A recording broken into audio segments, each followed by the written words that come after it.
started Royal Guard training, and because of senior service we had the first option. We practiced that probably an hour and a half every day until about 4 days before the Duke arrived. The day that he arrived, we were there to give him the royal salute. We were dressed in our number 6s, which was our white uniform, and we blended totally in with the concrete at the airport. We arrived, we were probably half a pace away from him, so he never spoke to too many of us. At least not to me anyway, so.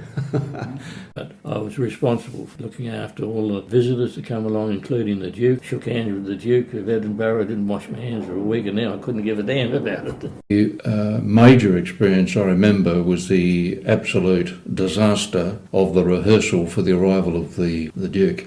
I remember getting back to the depot, and they had there were lots of meetings of the personnel. You know, you'd have a debriefing. And we'd come from Government House and we'd come down Hay Street and got back into the stadium.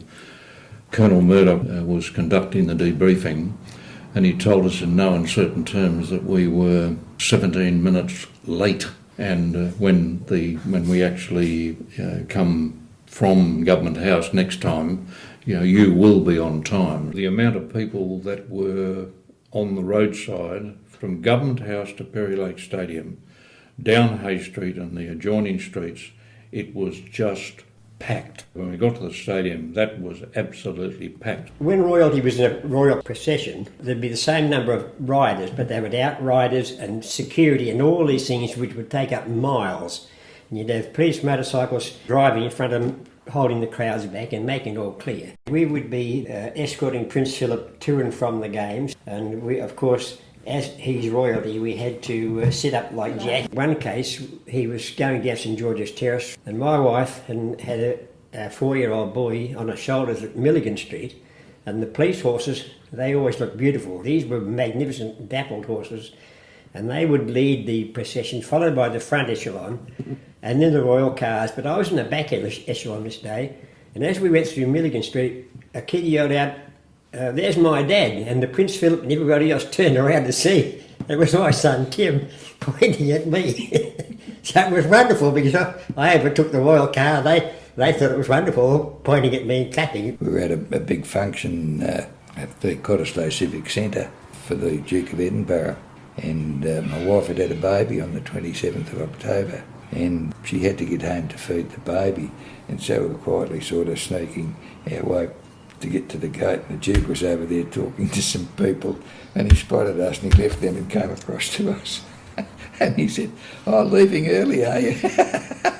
And Joe said, "Oh, I've got a new baby, I've got to get home and feed." He said, "Oh, that's all right, But it was quite funny because you don't leave before the guests are on. I remember the first opening words of the Duke on behalf of my wife and myself. Prince Philip was out here. He visited the Games Village before it sort of opening, and he came up to the hospital and had a look around it and generalising, and he was walking back with a lot of the journos, and the day before some of the journos were mucking around and someone turned the sprinkler system on.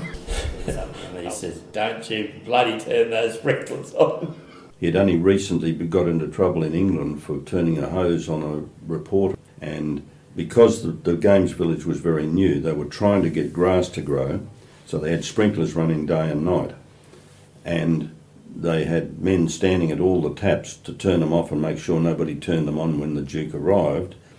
And as he walked past one of these fellows who was standing to attention next to his tap, he looked the guy straight in the eye and he said, "Don't you turn that tap on, son," which cracked us all up.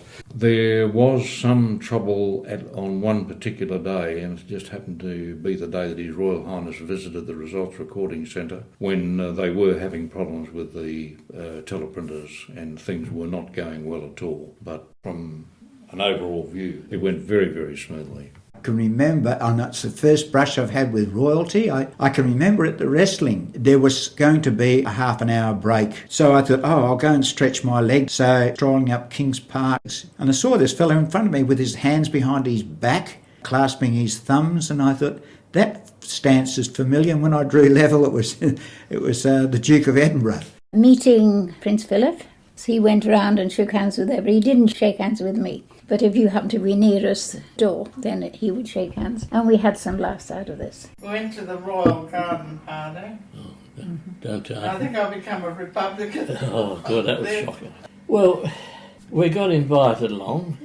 Laura gets a nice new dress. Hat, Yeah, and you were hat. told what to wear. Hat, Yeah. gloves, All that high heels. We're fenced off in little groups. Stood around in the heat. Yeah. By then your heels had sunk into the lawn and you didn't give a damn, you know, most of the shoes were off. We never even saw royalty at all. And then I remember getting a cup of tea and a dried up sandwich, and that was it. Right, and I thought, oh God, this is dreadful. The Royal Garden Party. The Royal Garden Party, yeah. Queen Elizabeth's coronation. Yes, Dad was the West Australian representative in the Abbey with Mum. We went in a little old Morris Minor and we showed this policeman the ticket when Dad was trying to get parked, and he said, you come in this, to the Abbey. And Mum said, some bigwig's got the office car. And Mum said the English were very organised, weren't allowed to go to the toilet during the thing. Oh yes, that was when Phillip and Elisabeth came. Unfortunately, my husband was up the coast, so he couldn't go.